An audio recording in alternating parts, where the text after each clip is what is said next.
So I don't know how you're feeling right now. The two figures we're going to visit, they're not the same, right? We're talking here. We're going to have Chasam Sofer in another couple hours. Really en route. In Mamash, everything works out very nicely. We're going to Shach, so let's not get too confused. But you can. It's not a stretch to call them two of the great Jews of all time, and their impact on us, you may not realize it, is immense on so many different levels. And yet, there's something about the Chasam Sofer, maybe because he's a little bit more contemporary. He lives, you can get a picture in your mind. He lived he was born in 1762, died in 1839, and he really in Pressberg, in my mind, this place represents the deep confrontation for the first time in history between the old and the new, between this new movement of the Enlightenment, of the Haskalah, that hit us like a thunderclap, and really the Jewish world has never recovered from it. The Chasam Sofer was a formidable fighter in the defense of Hashem and His Torah and Jewish life as it always was lived traditionally, but don't underestimate the Yetzer Hara. The Yetzer Hara really manifests as the Enlightenment. Today it comes in forms of smartphones and girlfriends and other kinds of detractions from us, right? But this is really the early days where they didn't quite know what was going on. Remember, we lost more Jews to assimilation, to intermarriage, than all the Jews that the Nazis killed, that the Cossacks murdered. So his lifetime, he was born in Frankfurt. He was only in Pressberg in the last few decades. And in Frankfurt, that was a major Torah center. And it would be the center later on of Shimshon Raphael Hirsch, who also was a major fighter for Am Yisrael in a very different way, another figure that's worth talking about. He was a student, we said, of Rav Nosson Adler. He was a student of the Haflah. And his way of fighting the reform was not even, the name was itself in development, was not to tackle anybody individually. He knew a lot of the original founders, the thinkers in reform, and he never spoke about them individually. And he said, the quote is, I could have taken on individuals. I have no interest in winning an argument on that level. And he took on issues so that we said on the bus, he was a staunch defender of Minhag Yisrael. The way we do things is of utter importance. If the Torah and the Rabbanan make up the bulk of our law, so the minhag is the spice. It's the smell of the cholent. It's the way that we go about our lives. He, with this in mind, he made sure that all institutions of Jewish life were uncompromising, so that the Moalim, the people who actually perform the Bris Milah, they knew their trade. The Shochtim were impeccable in their knowledge of Yeridea. The women's sneers was beyond reproach, right? Nothing could be compromised on. When the Reform were attacking all of these institutions, as you're living in the Dark Ages, this is antiquity, Jewish, we're better than this. In one encounter, he and his Rebbe were hosted in Vienna, not far from Vienna, an hour away from here is Vienna, and they were hosted in the home of a very wealthy Gvir who had supported Torah generously and was certainly very devoted to them, and took them in, and they were to stay there for a period. At one point, he had a daughter-in-law in the house, a very wealthy mansion. She was in the house, and she was getting a haircut from a man. And the Chasam Sofer, as a young man, walked in and sees this woman in a situation now. Is that usher to get your haircut from a man? No, but it's Proust. It's not what a Jew does. And he criticized her, and she had them thrown out of the house. That was the way it was. The new people had a new idea. We're going to live in the world, and we're going to be like the Goyim. We want the new life. That's going to save us. All kinds of, especially German innovations, were creeping into the Jewish world. They started having choirs. He said these things are us. You can't have a mixed choir. You can't have. There was a big fight over the secular studies. This is how he figured out what to do with the secular studies. They opened up secular studies, and just like you have this, a lot of you are dealing with this conflict. I don't know, should I go to college? Should I go to YU? Should I go to Landers? Should I learn Torah full time? What about a job? What about Parnassa? How's that going to work? So these are not new issues. These were issues that the Jews were confronting there. And he saw the Reform opened up a very sophisticated trade school. his response was to open also in 1820. He opened a secular studies division of the yeshiva that offered much of what the Reform had to offer, but it was taught by people of impeccable yiras shamayim, and done in the right way. That was his response. And again, I would say, we think of the word classy, very, very refined, very, very classy. Again, the Reform would have loved to attack him personally, but he was such a mensch. He was so above reproach in any kind of way. They attacked the yeshiva later on in his life. They almost disbanded it. They used political connections to try to undermine the yeshiva. They didn't succeed entirely, but they did weaken the yeshiva somewhat. And here's a little bit about that person, about the Chafetz Chaim, actually about the Chasam Sofer. Chasam Sofer was the name of his book, of collected books of commentaries. He was known as Rav Moshe Schreiber or Rav Moshe Sofer, and he was a person of great breadth and depth. He was somebody who every year he started 15 minutes by learning the Chovos Levavos. Anybody learning the Chovos Levavos here? Duties of the heart. Some of you are learning with Rav Miller's parish. 15 minutes a day. And a gadol, a contemporary of his, Rav Mordechai Bannett, said Chasam Sofer himself was a walking Chovos Levavos. He said about another work that he held dear. He said he told all of in his will that he left his family, he told all of his kids, his grandkids, his great-grandkids, you must learn this, you must internalize it. He called it the Yesod HaEmunah, the foundation of faith, and the Shoresh Hadas, the root of our religion. And he said, if you study it, you'll develop your connection with the Kadosh Baruch Hu. Anybody know what the name of that work is? It was a little book called the Ramban's Commentary on the Chumash, something that's imperative and definitely a plug and commission is accepted. Anyway, it's something that people should learn more and they're not, so it needs to get out there.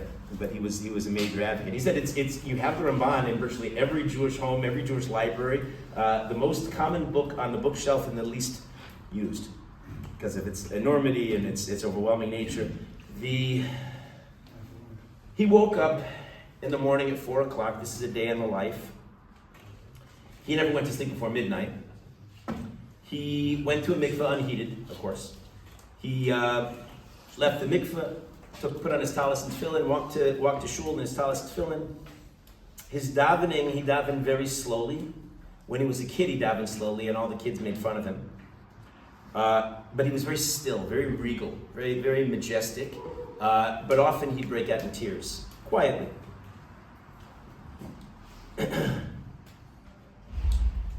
He never went a day in his later years without teaching Torah, except for Tisha B'Av.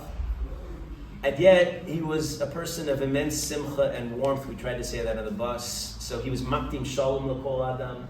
Nobody could beat him saying shalom. He loved people. I think I mentioned this too, that you could go to his house 24/7 and he was available to people. There was some great demand around the world. He was really posek ador. He only ate bland, this is really hard for us to hear the next thing. He only ate bland food. If something was tasty, he stopped eating it. We eat for Hashem, not for our, I don't know if we should try this in our generation. We're not holding here. But that was the level that he was on. He benched on a kos even when he ate alone. Mechaber brings that, nobody does it, but that's what he did. Kept all the halachas, every detail. He did Shnai, every Friday, his routine was he did Shnai Mikra with Rashi and Ramban, of course. He then chazered all the learning that he'd done that week on Erev Shabbos. He had a light breakfast and skipped lunch. He went into Shabbos with a good appetite, excited for the day. He didn't say Shalom Aleichem, he said Eshes Chayil. And he held Sama Nafshi, written by the Ibn Ezra, to be of Kabbalistic depth, and he sang that. He actually sang all the Zmiros in the Sidur. He always had at least 2 students at a Shabbos table. And he always stood for everybody. Even though he was the Gadol Hador, he always stood for older people. He was against cursing anybody. Even when you were doing it l'shem shamayim, he said, Jews don't curse other people. He had that love of Jews. You don't curse people. He gave 20%, not Meiser, he gave 20% of his income for tzedakah. He was never seen without a jacket. During the Search Simei Tshuva, he learned every day a chapter of Hilchos Tshuva. And every Erev Yontif, he bought an animal, cow, and slaughtered it. So that'd be fresh meat, not frozen meat, right? For Simchas Yontif. he made sure to learn Torah during Hanukkah. He said, don't just play games. We're learning Torah more. We're celebrating Torah during Hanukkah. I have just a selection here. That's a little bit of his life. I have a selection here. This is what Rabbi Marcus walked in the office when I was gathering this, and I was in great excitement. Just going through all the random things, various different halachas, and we could probably double these. By the way, chime in, anybody who has a favorite Chasam Sofer teaching. Here's one tshuva. A question came to him. A non-Jew was sued a Jew in a non-Jewish court. And you have to go, so you're not allowed, ideally, to go to a non-Jewish court, yeah? That's called their college, you're not allowed to do that. But if you don't lose money, so if that's what they're gonna do, and it's gonna cause a monetary loss, so then you can go to the court. But the court, in this case, was totally corrupt, and the charge was totally false. His question was, even though he knows you're not allowed to bribe a Jewish or non-Jewish judge, Shochad is a major issue in the Torah, in this case, everything's corrupt, could he do so? What do you say? Because that seems like you can't do such a thing. Chasam Sofer was matir. He said you could do so on condition that you're 100% confident that you're right, that they're really setting you up. Fantastic point, so quotable. The Torah, by the laws of Shemitah, teaches and promises, Hashem promises that He will provide ample produce for 3 years. Before the Shemitah year, during the Shemitah year, and the following year, He promises that. Comes the Chasam Sofer, makes such an interesting observation. He says, only Hashem, only the creator of the world, would make such a promise. If it was really the Torah was written by a human author, as the Reform were now claiming, how could they make an offer that they can't guarantee? Only somebody in complete control would say such a thing. He paskined that death meant that the body was still like stone, which is a big chiddush, because it's an earlier phase of death. Listen to this. So the Rambam holds that it's later, only when the respiratory system stops, when the person stops breathing. That's really when death kicks in. But you realize what's at stake here, the nafkamina. If, let's say, body parts are needed to save another person, and we paskin like the Rambam, right? So then you have to wait. And if you operate too early and extract the limbs while the person's stone dead but still breathing, so you murdered him, you possibly Chasam Sofer and others, but then you can't wait, you have to save the life, you have to do it earlier, right? There's a lot going on here.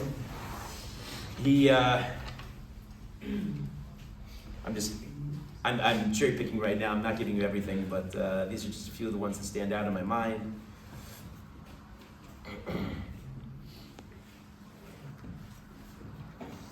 He held that the bima in the shulchan in the shul should stand in the center, because it was keneged the mizbeach, and we learn in Shalom Farmis Fasena, we learn that our davening is connected to the avodah in the Beis Hamikdash, and therefore it needs to be in the center.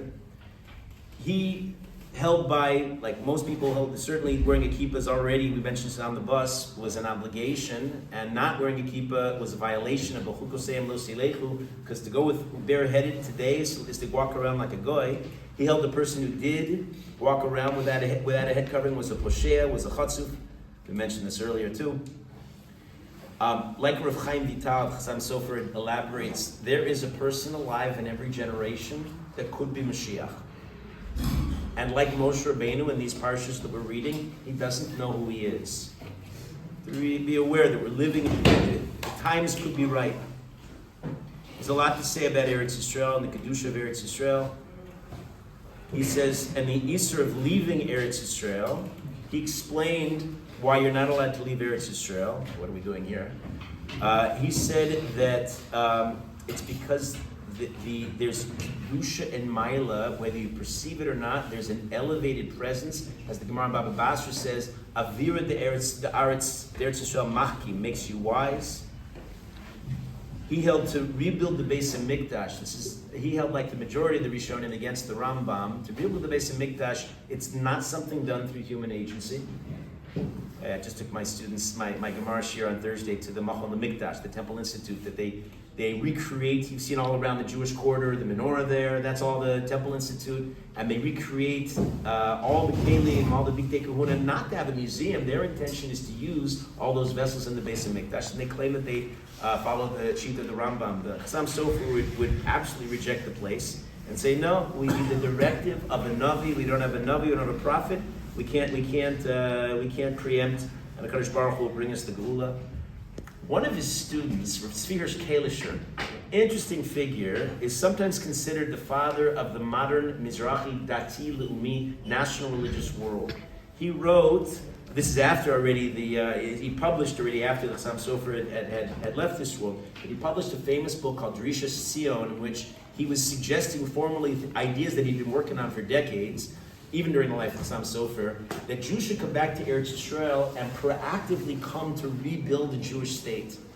And they should form their own Jewish militia, and they should farm the land, and they should even come to the area of the Beis HaMikdash, and they should get some kind of rights there, and even without a Beis HaMikdash, they should bring korbanos, he argued. Fascinating hypotheses. Not totally off, but his rebbes, the Aruch Laner and the Chasam Sofer and others, rejected his conclusions, not about everything. Chasam Sofer was with him. He held that a Kohen, Yehuda's not here right now, but how do we know he's a Kohen? His father's going, his father, that's the old line, right? But the truth is we don't know that for sure. You can't prove it 100%. It's the reason why a Levi, sorry Yosef, right? A Levi, I can't prove this a Levi, and that's why I don't have to give you my Meiser Rishon when I separate my Meiser Rishon, right? But he held that the chazaka that you're a Kohen is good enough to serve in the Beis HaMikdash, a conclusion that Rabbi Tzvi Hirsch Kalisher agreed with, but many other poskim disagree with. His father-in-law, his life was a long, hard life. He was married to a wonderful woman for 25 years, no children. When she died, he was 50, and the next year he married the much younger daughter, generation younger, of his contemporary Rabbi Akiva Eger, whose kever we went to 2 years ago in Poznan.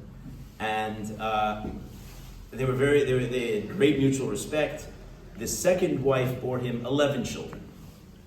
And Rabbi Akiva Eger knew that Chasam Sofer had great connections. He had the esteem of the king, of the emperor, of the Austro-Hungarian Empire, and many connections. And he turned to his colleague, his son-in-law, the Chasam Sofer, and said, see if you could find a way that the Jews could have rights to go to their holy Temple Mount and get there somehow. And the Chasam Sofer had explained to his father-in-law, it doesn't work that way. The Ottomans are quite zealous and are not interested in any other people who are going to have anything to do on the Temple Mount. Presumably, the Akiva Eger didn't mean to go in the area of the Mikdash itself, where you would need a paraduma to purify yourself from the very severe degree of impurity of Tumas Mace. The Chasam Sofer held that the earthquake in 1837, 2 years before he died, might have absolutely decimated Sfas, because Sfas had become so magical in people's minds that for many people, you had a feeling that it was Ir HaKodesh, even outplacing a Yerushalayim, and perhaps this was Hashem's way of taking it down a few notches. He also discouraged the idea of celebrating on Lag BaOmer. He said, there's a question about whether that's even Rabbi Shimon Bar Yochai's yard site or not. He says, regardless whether it's not, his point, Chasam Sofer said, was that there's no idea of making it what's called a hilula, celebration on a yard site. He cites the Gemara in Nedarim that actually they fast on a yard site. Why are we dancing? Right? Also on Zayin Adar, Moshe's yard site was a tinies, was a fast, and many other areas.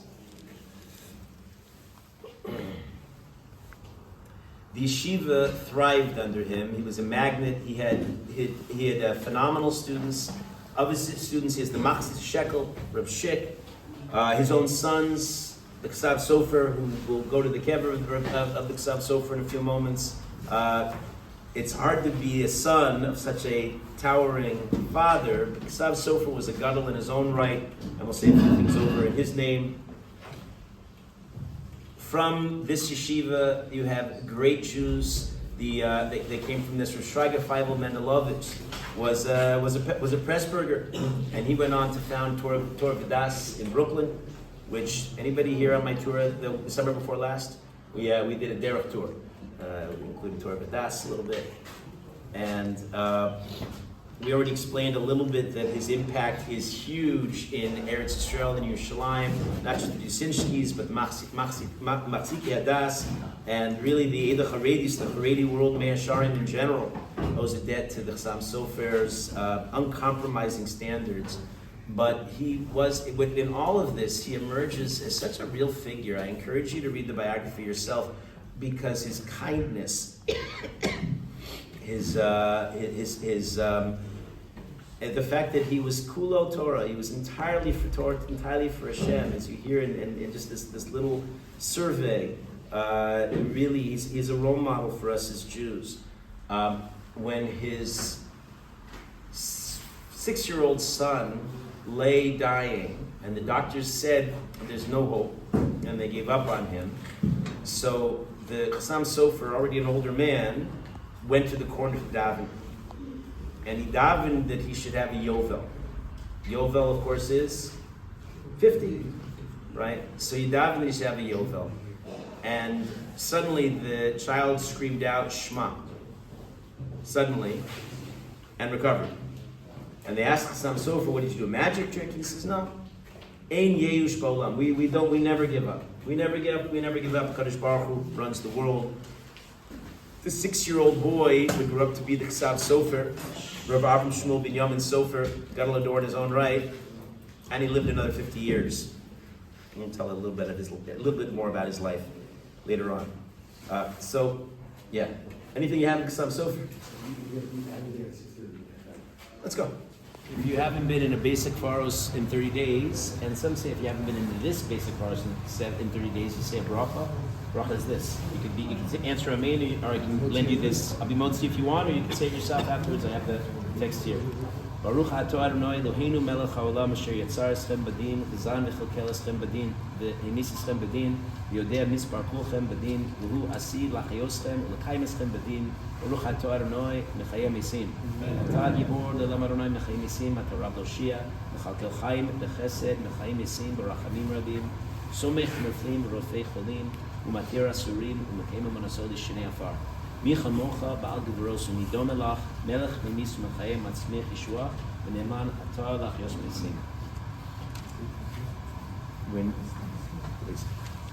When you go to a kever tzaddik, unlike the Goyish world that unfortunately is too dominant in our lives, where they have ideas of graveyards being full of ghosts and goblins and ghouls, so by us, when we go to kever tzaddik, there's something vivid about them, and there's a connection you make on a personal human level that you take with you, and to the point that last year we mentioned this a few times, that people actually feel like they connected with the tzaddik, and forever you have that connection on a personal level.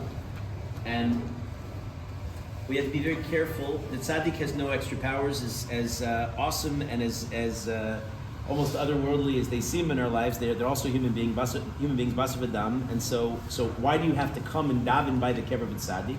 So the Gesher Chaim explains that when we're here, we daven, and the nefesh, or the lower levels of the person's soul, then brings her tefillahs on high and acts as an intermediary between us and the Kadosh Baruch Hu. So the tefillah has an advocate in the soul of the tzaddik, or the tzaddikim in this case, because mistama, this whole area is the Chasam Sofer and his close associates, all of them holding and living the Torah on a level that's hard for us to fathom.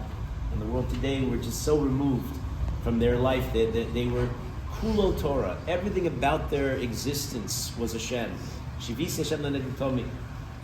A little bit, I'll be quiet when we'll say Tehillim. I'll say a little bit more, a little Torah from the Ksav Sofer. He asks by the Jews, I said this over by Hagrizim, which I'd love to take you to, up in an hour north of Yerushalayim or Kodesh. So when the Jews went up for the day, that fateful day, the second day they were in Eretz Yisrael under Yeshua ben Nun, for the ceremony of the bracha, the klala, they stood, half the tribe stood at our Grizim, the other half in our Eval. They wrote out, one of the parts of the ceremony was writing out all of the Torah, B'shivim Lashon, in the 70 languages.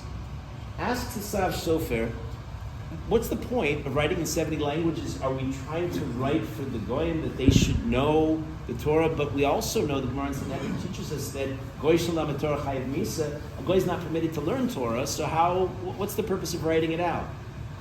Chasam Sofer says in a penetrating shot that relates to our experience here very strongly, he says, no, the Jews eventually are going to be scattered to the four corners of the earth.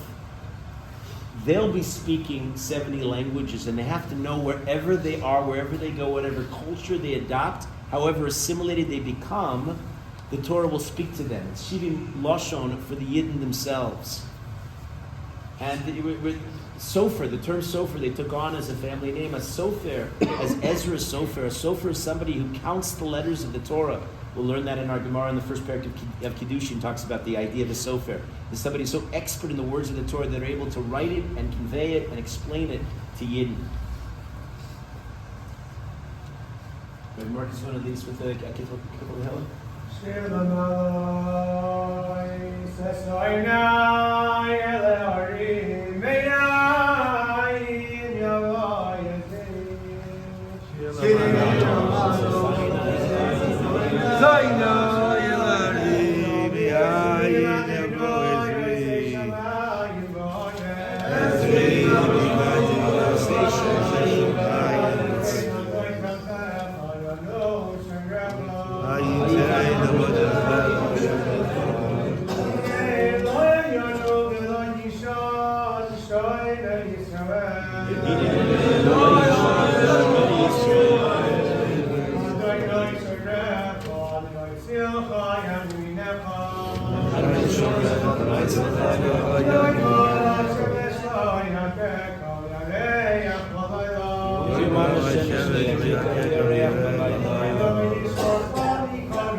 Personally, the theme about Chasam Sofer here, Chasam Sofer is obviously, I'm not coming to tell you about a personal area. One of the first farm I ever bought, found in an old store right outside of Bukhari. I found this book that looked very cool because it's all in the Parsha, Chasam Sofer. And I bought it. It was one of the first farms that I ever went through. Chumash. I used to spend my Friday afternoons after basketball, and I would just take Svarim and go through them. Like Chasam Sofer was the first one, and his questions on the Parsha were so powerful, and his answers were so meduyas that he answered every last question and tied it back in 4 questions with one answer that he interweaved back and forth. It was like, it hit me so hard.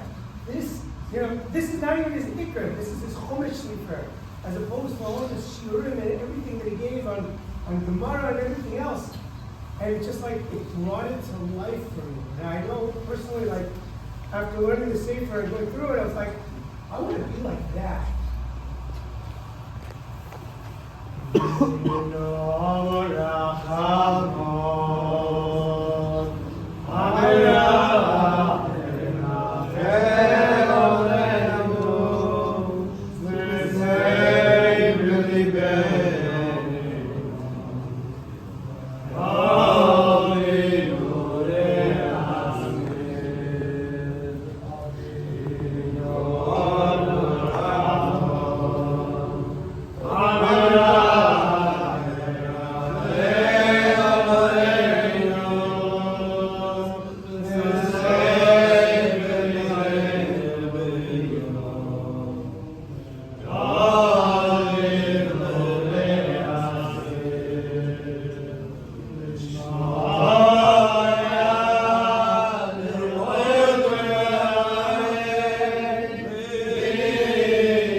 No, look down. They wrote the name in the letters on the side.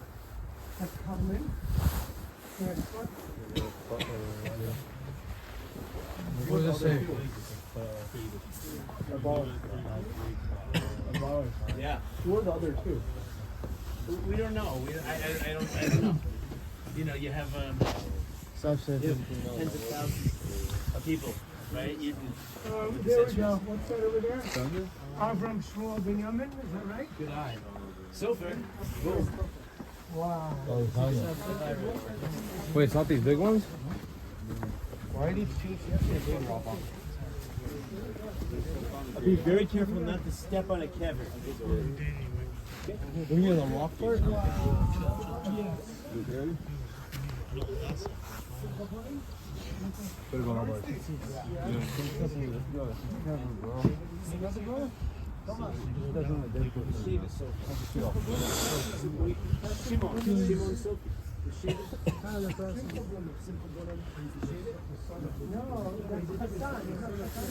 Oh.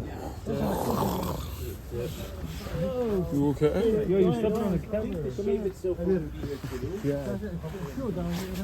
This is the grandson of the Simcha. Okay. Where's the grandson? We're here. Simcha Bunim is the grandson. That's what I thought.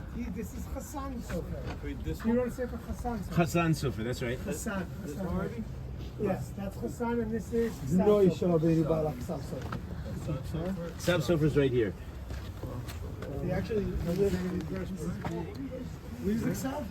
Chasam Sofer's right in front of me. right? Where I'm standing right here. Come, make room for here. Maybe we'll move out so other people can come in.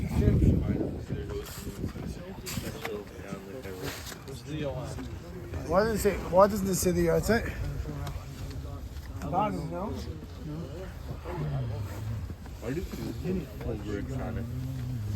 Doesn't say can you keep the flashlight shining on it? Yeah. Well, there's something grand in a basic pharos, right? Doesn't say that. It doesn't say here. You have to be very careful. Don't throw snowballs here. Be very careful, basic pharos. It's the Satmar Rebbe, who lived not far from here originally, held that a common Jew, should not even enter a basic pharos. What's going on here is of such serious dimension, Kabbalistically, with all kinds of forces. You have to behave with utmost decorum here. So only great respect and nothing else. Can't do anything. No snowball fighting, please. So this is a grandson of the Chasam Sofer. Right, these are the next one. This is the son, right here, standing straight right in front of me. Right, that's This the Chasam is Sofer over here, Avram Shmuel Binyamin, otherwise known as the Chasam Sofer. who was given an extra 50 years of his life. The Chasam Sofer, Simcha Bunim. So just so you guys understand, this was something that was passed on from one generation to the next generation. That was Chasam, Ksav, Chasan. Right? And then whenever we have a three means a chutta meshulish lobim her yinatek. You have 3 generations that's not going to go ahead and be uprooted fast.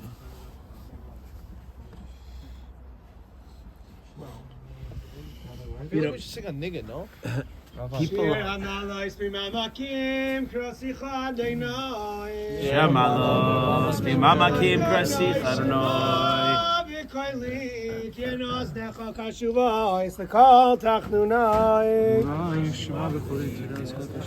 Im avoy nois tishmar yadai mi amai Kim chas licha leman tivarei Kivisi adinoi kivso nafshi lidvaroi oichalti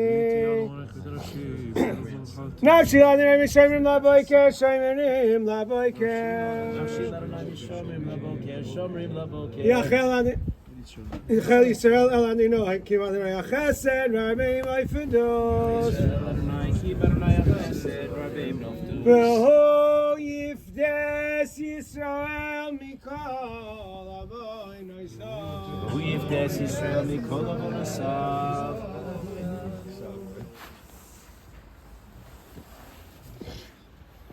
Mika Amcha Yisrael, no? We love our tzaddikim in their lives. We take care of them in their mita. We come, we put an elegant rock. We don't put flowers, put a little rock as a proper minhag to show that we're here and we revere these people and they're our role models. They live Torah, we're living Torah, right? All over this country, all over this continent, are batei kfaros of our holy ancestors. Right? Just imagine it, and the lives that they led, right? I keep saying, of a different dimension. Just to add to our, Rabbi Bleiweiss mentioned before, Rav Shraga, he called it Rav Shraga Feivel Mendelovich, who is the direct Talmud. So, on a personal note, my grandfather would never let me call him Rabbi Mendelovich. He said Mr. Mendelovich, because Mr. Mendelovich refused to be called Rabbi Mendelovich because he said that, listen, I don't have the smicha and the right ability to call myself Rabbi. And even though my grandfather learned tremendously under him, not only did he learn under him, but I'm from, and my family's from, because of him. Because if I can tell you a quick story, I feel like when you mentioned about the Chasam Sofer's love for Yidden, so it passed on to his later Talmidim. Mr. Mendelovich, my grandfather was totally assimilated, and my great grandparents, the one that I'm named after, totally assimilated, living in Scranton, Pennsylvania. And Mr. Mendelovich was from Scranton, Pennsylvania, and he'd walk around the streets of Scranton, look for mezuzahs on the door, or something that made him think that there was a Jew inside. And he'd offer free education, which was the big thing back then, if you would send your kid to his institution, otherwise known as Tarvadas. And my grandfather, at 13 years old, my great-grandparents heard this idea, and they said, sure, free education, great, we'd love for him to get educated. They were still from the old country, and we'd love for him to get educated. They sent him. And because of that, my grandfather's from, all of his grandchildren, his children are from, his grandchildren, his great-grandchildren, now his great-great-grandchildren. All from this one man's love for other Yidden. And you just see now a whole lineage that now goes ahead and is Shomrei Torah Mitzvahs, all because of that love for other Yidden. I have to say, it's hard to express exactly. I'm plotzing, going to all these places right now, and I'm trying to give over in words things that words can't capture. But do you ever have this feeling, the Chasam Sofer, the Ksav Sofer, this Heilige family, the generations really maintained this, what we would say, a very strict standard of Torah. Uncompromising is the word that constantly comes to mind.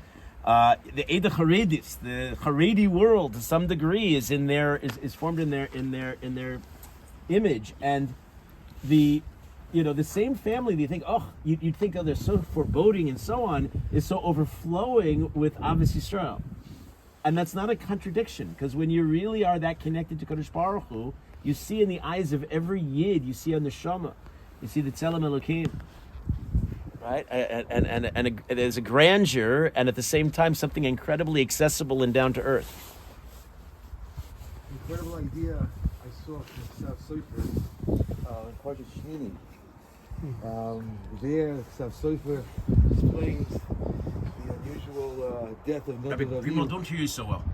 Said that the Chasam Sofer, I saw an unbelievable pshat of the Chasam Sofer, of the Shmuel ben Yamin Sofer, inside of the Kodesh LaBracha, Parshas Shmini, where Nadav Avihu died, as the pasuk says, because they were makriv in Eish Zorah Lashem, strange fire. The Farshim discuss what it means that it was strange fire. Maybe they didn't ask. Possibly shtuya yayin, they were drinking.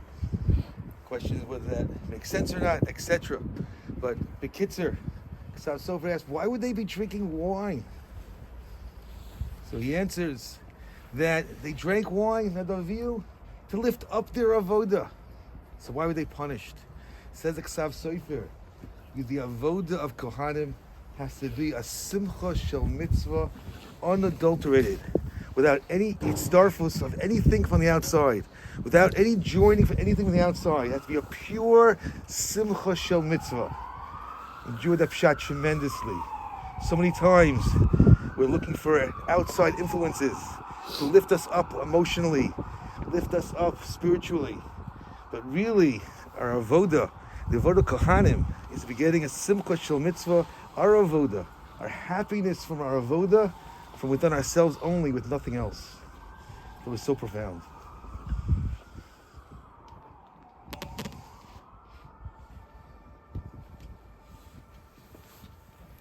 Come. Careful walking back, it's slippery. We're going downhill. It's said about the yeshiva of Pressberg, which we didn't see. The building doesn't exist anymore. Can you hear me in the back? Yeah. It said about the yeshiva of breakfast that it was the largest yeshiva since the days of the Talmud Bavli, the Babylonian days of Surim Pumbedisa and Machoza and the other great yeshivas. It certainly was the largest yeshiva, most influential in all of Central Europe, and its influence is still felt till today. Anyway, you'll remember, your neshama certainly is feeling it, and you'll remember you came to Pressberg.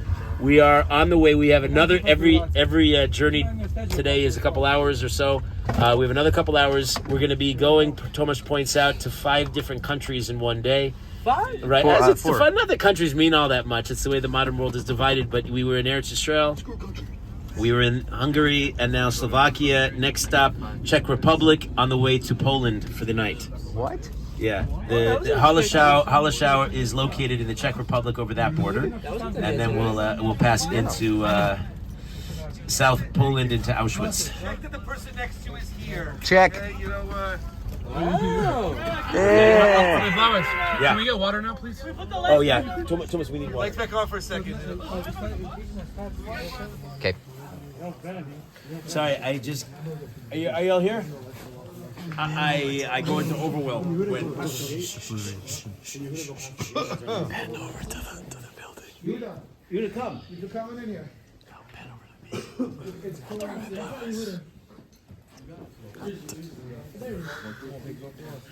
Ha. Kayin, this is Mama Shipsei Kayin. Yeah. This is your lineage right here. You gotta be here. Rabbi, when do we pray my So look like now. this. Right now? It's intimidating and humbling to stand by the shul, which was built actually before the Shach. It was built in the 16th century. It's not this shul. Okay, I see. So there's a shul across the way that's close to us, but the shul dates back to the 16th century. We can see outside. It's not useful. Yeah, we won't say anything. He was born in 1622. This is what the Shabsai HaKohen, who is known for history as the Shach, the Sifsei Kohen, the lips of the Kohen, who, at the old age of 24, published in 1646, published what for anybody would be a magnum opus, one of the great works. Listen to how the Chidah describes it. He says his knowledge, his virtual memory of all of the Rishonim, all the people, the great lights who came before him, he knew things that other people had no access to. He wrote with such fluency, with such authority, with such clarity. He said it was, this is the lashon of the Chidah, he said it was me'al teva, it was above nature, the Shach. The Shach is, I think I mentioned, you should know this, all of you going on to higher levels of learning, which is a bunch of you, when you learn your Yoredeya, you'll be consumed with Shach and Taz, who are a repository of some of the great ideas behind the halacha. I'll share a few with you now. For Smicha. The Taz was the Taz and Shema. no, the Taz and the Bach. You think the Taz is the son-in-law of the Bach. The Shach learned by, well, actually, Bezras Hashem tomorrow we'll go to his Rebbe, Rav Yeshua Heschel, was the Magine Shlomo, who was the Rav in Krakow. And the Shach himself married the great-great-granddaughter of the Ramah, who will, Bez Hashem, also not only daven by his kever, but will daven in the shul tomorrow as well. So the Shach came from great pedigree. We're talking about the different conflicts people had in their lives. One of the things, Shach was in his day a bit controversial because he was so bold and so daring, and I guess there was a sense of maybe the older establishment, who is this young whippersnapper kind of a thing. He took on everybody, including his older contemporary, the Taz, Rav David Alevi himself, and a lot of the Shitas. And at the time it felt chutzpah, who does he think he is? And Leo and I were just talking about this. But then it was very clear that he was, as the Gemara would call him, a bar hachi. He was entitled to his opinion. On so many different issues. Let me give you just a taste, a sample of the Shach. We were talking just now on the bus about Kiddush Hashem, dying al Kiddush Hashem. So it's known that in the big three Averas, plus if it's Shas Shmad, if it's time of great persecution, a person has the opportunity, not an obligation. You have to look for this opportunity, says the Shlah. But if it comes to you, you should thank Hashem for the opportunity to show your ultimate devotion to Him and Da'al Kiddush Hashem. If it's not like that, if it's simply a question of, don't know, I'm going to starve to death, or I can eat non-kosher food, comes the Rambam and says, no, it's actually usher to die. It's not called Kiddush Hashem. Rambam likens such an act to committing suicide. Eat the pork, if that's all you have to eat, says the Rambam. Comes the Shach, and the Shach you find right there on the pages of the Shulchan Aruch. He brings, and he doesn't do it on his own because he's an Acharon, so he cites on this subject, it's the Rosh and the Tosfos, the Bali Tosfos, who bring, first of all, a lot of Gedolim who, at their own discretion, he cites the Mishael, Hanani, and Azariah in the Kibshana Eish and Sefer Daniel, who at their own discretion, even when it's not one of the three cardinal sins, that they could die when they see there's an opportunity for Kiddush Hashem. But furthermore, a regular guy like you and me could do the same thing. He learns out from the Taz against the Rambam. He agrees with the Rambam that just to stam die al Kiddush Hashem for your own personal gain, somehow you feel that, this is good. You can your family will cash in a life insurance policy. That, of course, is usher. The Shach has a famous bit about how we eat the kind of meat that we eat, in which he says something. It's hotly debated in the post game that we eat what we do. Not just like birds. Birds, we can't identify the Torah simonim, the signs that identify a kosher bird from a non-kosher bird. The Shach even extends that to meat, that we need a Masorah, we need a tradition to eat the meat. The Pri Megadim, who's one of the great Achronim, he's the most frequently quoted Achron in the Mishnah Berurah. He is a commentary on the Shach, and the Pri Megadim qualifies drastically the significance of what the Shach says, and he says he's only talking about the prohibition of eating chaylev, but even the Shach would agree. This is how everybody focuses on the Shach. Everybody's hanging on his words. Even the Shach would agree that no, if you could identify legitimately the signs of a non-kosher animal, fine, good to go. Came the Chazon Ish in the 20th century. This has big ramifications. It's a big topic. You know about kashrus in the world today. Chazon Ish says no. The Shach is kipshuto, is like the simple reading of the Shach, in which if we don't have a tradition for it, we can't eat the meat. Based on that, don't know if you know what zebu is. Zebu is a very cow-like meat. It's raised in Argentina and other places. Anybody? Wagyu. Zebu? What? Wagyu? No, zebu. And it's basically like beef, but it's not. And zebu, according to Chazon Ish, based on this Shach, can't eat it. Buffalo, no chance. And other animals too. If you look again, check me out on this. The next time you read a package of meat with a better hechsher in Eretz Yisrael, you'll see, in addition to all the various statements, that say lelo chashash zebu. No concern if this is zebu meat, because you can't tell the difference between that and regular meat. And that's all based on this Shach. Right, just so you hear how he figures into the scheme of halachic discussions. That's just a little bit of a sample. The Shach says that yes. Is he only in halacha, or does he? So he wrote elsewhere. He's famous in halacha. Mm-hmm. He's famous in halacha. He says that he's very stark about the kedusha, going to a kever, going to a graveyard, not a simple thing. I just quoted anybody heard me about the Satmar. He held that simple Jews shouldn't even have no business going to a cemetery. Should behave with utter decorum. respect for the dead. The Shach hold you should not daven there. You should not even say Kaddish there. It's loag l'rash cheref oseu. It's you're teasing the poor. We don't do such things. You shouldn't within Dalet Amos of a grave. You shouldn't lean on a grave. You shouldn't get any personal benefit from it. Certainly not sitting anywhere near a grave. And be careful not to step on it either. Yeah. Also, I think you're supposed to like tuck in your tzitzis, no? Just like a reminder. Well, certainly that's not the Shach anymore. I'm quoting ideas that the Shach particularly singles out that not everybody necessarily says. I'm saying also just like a reminder. Right. Do you want us to be going into his kever if it says? Yes. Go daven to Hashem and behave with respect. No Tehillim. You mentioned that you. Tehillim's fine. Tehillim's fine. It's the Kaddish, it's the davening where we're fulfilling our own mitzvahs, our obligations. That's the problem. Sorry, Adam. You mentioned doing Kaddish because you don't want to teach the poor. But you mean the dead or the poor? Like, how does that? Oh, thank you. That's understood. This pasuk in Mishlei is understood that you're teasing the poor. Who's poor? The dead are poor because they can't do mitzvahs anymore. We're the wealthy ones because as long as we're on this side of the soil, we get to keep mitzvahs. The Shach held the shita that this is the thing from the Gemara, that a pasuk that you ask a child to cite a pasuk, and they do.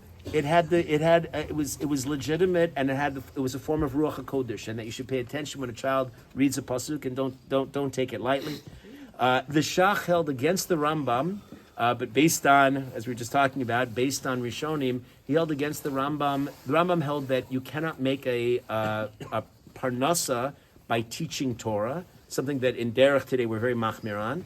And the Shach disagreed. He said it's become the minhag of the world to draw a parnasa from clay kodesh, and that's the way of the world. And a lot of the world actually is going in the way of the Shach as a result of this. There's a wonderful story of the Shach. The Shach, like all these figures, the Chasam Sofer had a complicated life, not always easy. And the Shach too, at one point he was brought, can you imagine? He was brought to Beis Din. Somebody sued him in court, right? He went to Beis Din over some kind of monetary issue. And of course he argued his own case brilliantly. And at the end he was pretty confident that he was going to win. We know this story from the Shach himself, that's how humble he is. He wrote it up later. And the Beis Din paskin like the other guy. And the Shach, in his intellectual honesty, he asked afterwards the Dayan to explain their decision, their ruling. And he said, well, it was really all based on a great work of halacha that we looked up and really determined this case. He said, could I see the book? And they said, sure. The book was the Shach. What? What was the story? Wait. I know, if you just tune in the end, you miss the whole point. Meaning, and he brings it about himself to teach the godless of what Chazal say, a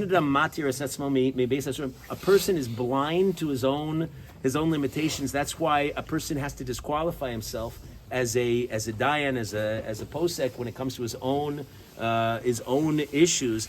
He didn't realize himself that he had written his own refutation of his own argument. That's how invested we are on our own side. You know, when you argue a case and you think you're right and no reason will get through to you. Okay, well the Shach had the humility That's not true. The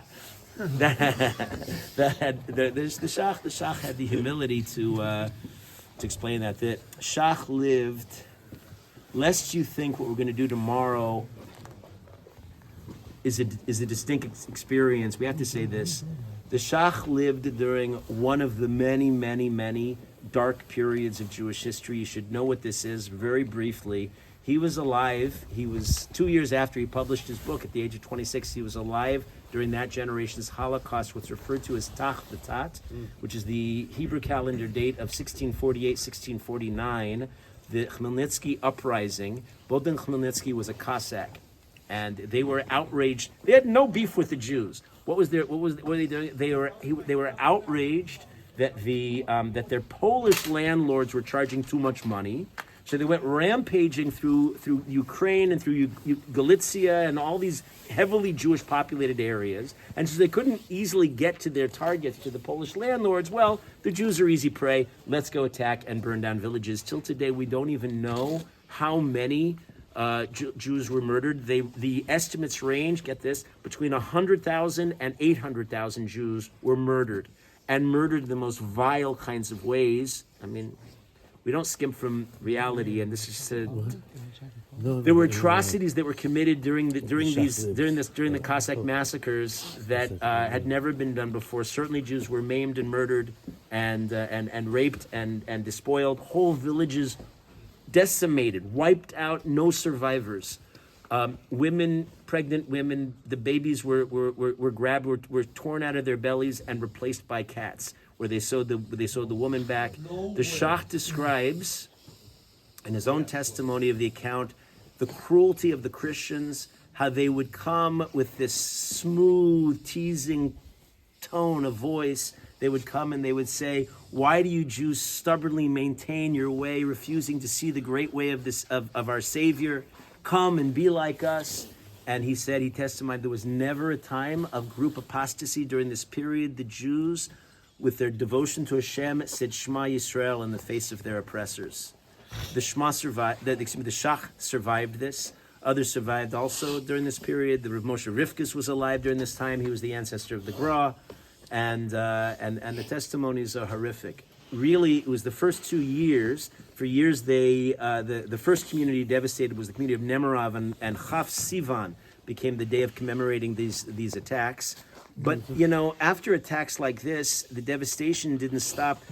With the Jews completely ravaged and despoiled, they had no money. So what follows this kind of a thing is hardship, and then a plague set out.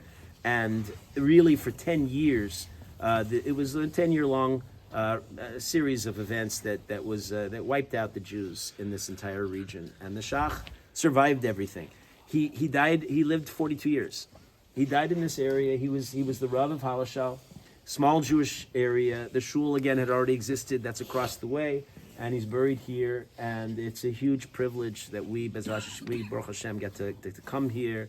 And again, the idea of coming to a grave of a Sadi, we're going to go to a lot of graves. That's just the way it is. That's what there is here, right? But for us, these are living tzaddikim who we connect to on this kind of personal level. That should be the takeaway, right? We're anything but a morbid people that we focus on the dead. No, we focus on the dead because they bring us to life. We have somebody who's going to lead the tefillah? Unless you're 40 years old, heard that one before? Yeah. So Shach brings that down. Clearly, it's not agreed upon by everybody. Some of the great Mekubalim, including the Arizal himself and the Ramchal and many others, and the Gra were master Kabbalists at a much younger age. But he held you needed the maturity to approach the area.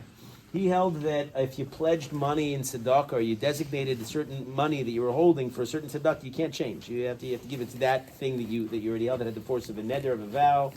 And the last point about the Cossack uprising and the massacre, it's an important area. It raises all kinds of questions. We have no time to really delve into it here. Maybe on the bus if you want to. What was going on? What was it? How do we understand? Was this punishment for some kind of a sin? We'll address that tomorrow in the by the Tosos Yantov's kever. But today, if you go to Kiev, in the city square, you have a big old statue to Bogdan Khmelnytsky right there and then. Evidently, one man's butcher is another man's hero. And that's, of course, in the Ukraine, right, where there's a Jewish prime minister these days. Anyway, the irony of history is not lost on Jews who track these things and understand that there's a divine hand in all of this. The Shach really gave us the right perspective on how to endure these kinds of things, and really teaches us how to live life. Let's take a couple minutes. We'll go into Davin Bais kever. Yes, certainly. Talking to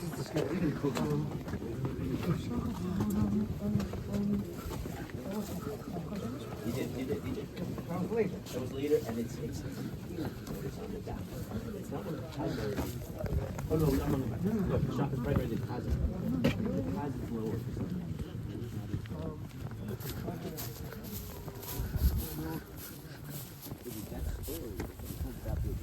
Oh, Shach, can you check if my Yonk is in my hood?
See if they come. Shab Saikon. This grave is. No, this is also put together, right? This is somebody else that's destroyed, right? 4 years. 4 years after the Shach passed away, a different Shabtai in a different part of the world proclaimed himself the Mashiach. Around this time? 4 years later. 4 years later, 1666. If you died? Wait, that After was he died. Shabbat's view? Was that early? Yeah. Damn. Really? It was still like very. People who have a stories that. What's that? It's the original grave though. No, this has been replaced. You can see. The original, you would see with the letters would be all faded. This is clearly replaced. This is an old basic Pharos. There's been vandalism.